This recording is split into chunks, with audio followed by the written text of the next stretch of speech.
মহান স্বাধীনতা দিবস উপলক্ষে আওয়ার নারায়ণগঞ্জ আয়োজিত অনুষ্ঠানে সমাজসেবায় বিশেষ অবদান রাখার সম্মাননা পদকে ভূষিত হলেন সমাজকর্মী ও মুন্সিবাগ সমাজ উন্নয়ন পরিচালনা কমিটির সাধারণ সম্পাদক মোহাম্মদ মিজানুর রহমান মোল্লা।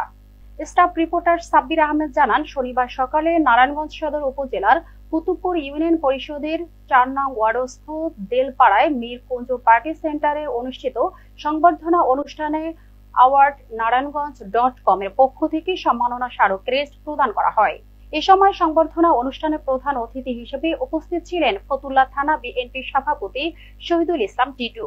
এ সময় অন্যান্যদের মধ্যে আরো উপস্থিত ছিলেন ফতুল্লা মডেল থানার ভারপ্রাপ্ত কর্মকর্তা শফিকুল ইসলাম, ফতুল্লা মডেল থানার ভারপ্রাপ্ত কর্মকর্তা শরীফুল ইসলাম, ফতুল্লা থানার বিএনপির সহ সভাপতি হাজী মোহাম্মদ শহীদুল্লাহ, ফতুল্লা শিল্প অঞ্চল শ্রমিক দলের সভাপতি বাবুল আহমেদ, ফতুল্লা থানা বিএনপির যুগ্ম সাধারণ সম্পাদক আলহাজ মাজাহারুল আলম মিথুন,